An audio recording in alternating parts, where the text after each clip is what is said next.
Netanyahu causa protestos na ONU e ameaça a guerra. O discurso de Benjamin Netanyahu na Assembleia Geral da ONU gerou protestos, com membros de delegações diplomáticas deixando o plenário durante sua fala. O premier israelense justificou os ataques em Gaza e no Líbano, acusando o Hezbollah e o Irã, e afirmou que Israel está pronto para a guerra. As ofensivas israelenses causaram grande número de vítimas civis e levaram ao êxodo de milhares de libaneses para a Síria. O discurso de Netanyahu, que previa a continuação dos bombardeios e a defesa do modelo de vida israelense, gerou controvérsia e foi um dos pontos altos da Assembleia Geral. Trump e Zelensky se reúnem em Nova York. O presidente ucraniano, Volodymyr Zelensky, se reuniu com o candidato republicano à presidência do ZEUA, Donald Trump, na Trump Tower em Nova York. Trump afirmou que trabalharia com a Ucrânia e a Rússia para acabar com a guerra, elogiando Zelensky, mas também mencionando seu relacionamento com Putin. Zelensky disse que quer discutir seu plano de vitória para a Ucrânia. O encontro acontece após Trump criticar Zelensky durante a campanha e expressar dúvidas sobre a vitória ucraniana na guerra contra a Rússia. O desemprego no Brasil cai para 6,6% em agosto. A taxa de desemprego no Brasil caiu para 6,6% no trimestre encerrado em agosto, o menor nível desde 2012. O número de desocupados caiu 6,5% em relação ao trimestre anterior, enquanto a população ocupada atingiu um recorde de 102,5 milhões de pessoas. O número de trabalhadores com isso em carteira assinada também atingiu novos patamares, com destaque para o crescimento de 3,8% nos empregados com carteira assinada em relação ao mesmo período do ano passado. A taxa de subutilização e a população desalentada caíram, enquanto o rendimento real habitual e a massa de rendimento real habitual registraram crescimento. Preso foge de julgamento em Muriaé. Um preso fugiu do fórum de Muriaé, Minas Gerais durante julgamento, usando uma bicicleta roubada. Ele foi recapturado após sofrer uma queda e está de volta ao presídio. O preso responderá por falta disciplinar. Netanyahu: Israel está vencendo na ONU. Em discurso na ONU, Netanyahu afirma que Israel está vencendo a guerra contra o Hezbollah e o Irã. Ele condenou as mentiras e calúnias contra seu país, justificando os ataques alvos do Hezbollah no Líbano. Netanyahu acusou o Irã de ser o responsável pelo conflito e disse que Israel pode atingir qualquer lugar no país. O discurso foi marcado por vaias e a saída de delegações do plenário. Eleições Rio. Agendas dos candidatos. A campanha para a Prefeitura do Rio de Janeiro entra em sua 43ª semana. Os candidatos têm agendas repletas de atividades como visitas, caminhadas, panfletagem e gravações de materiais de campanha. Eduardo Paes, candidato à reeleição, visitará o Monte Escada de Jacó em Irajá. Alexandre Ramagem estará no Sindicargas na Penha. Tarcísio Mota fará caminhada pela Tijuca e panfletagem no centro. Marcelo Queiroz, Ciro Garcia e Henrique Simonar não divulgaram suas agendas. Rodrigo Amorim caminhará por Jacarepaguá. Carol Esponza visitará o Ambulatório da Providência e caminhará pela Quinta da Boa Vista.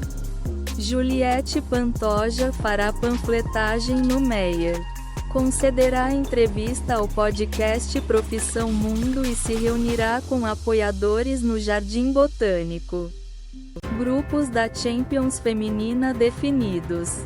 O sorteio da Champions League Feminina 2024-25 avos definiu os grupos da competição.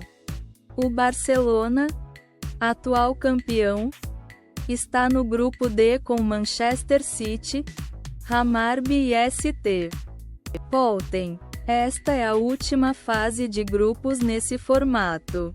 Itaú Unibanco completa 100 anos.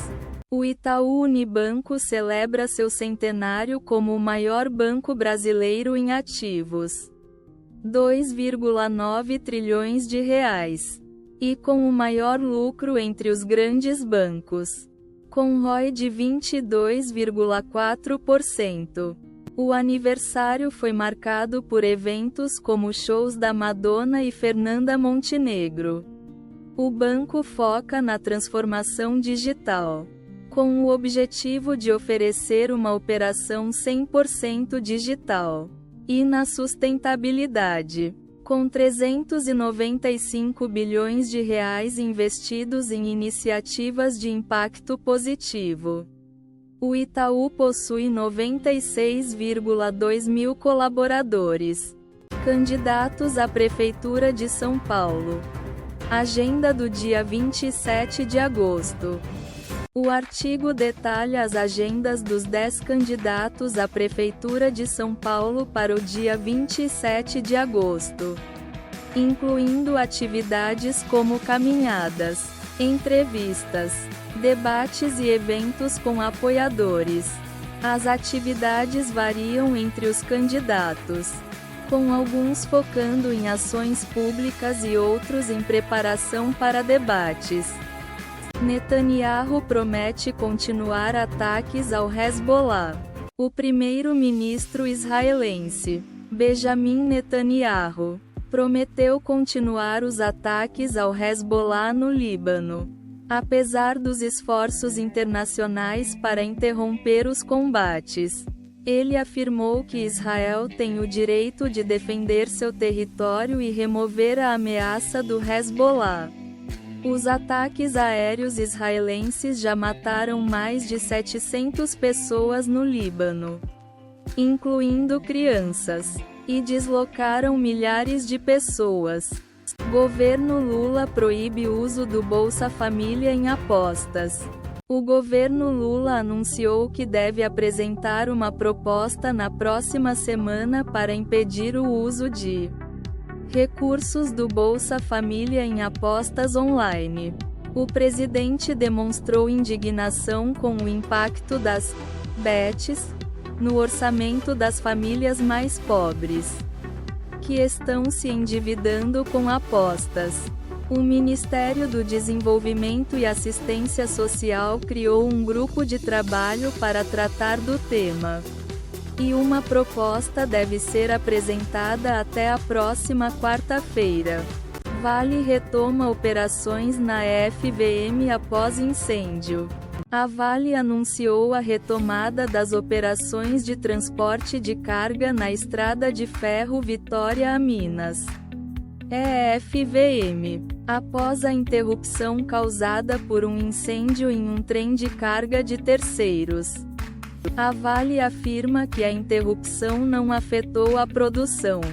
BRAV3 e PRIO3 recuperam após quedas. As ações da Brava Energia, BRAV3 e PRIO, PRIO3, subiram nesta sexta-feira, 27, após forte queda nos últimos dias. A Brava firmou parceria no campo de Atlanta e Oliva, enquanto a PRIO anunciou a compra de uma fatia da Sinochem no campo de Peregrino por 10,4 bilhões de reais. As ações das petroleiras recuaram na semana por conta da queda do preço do petróleo.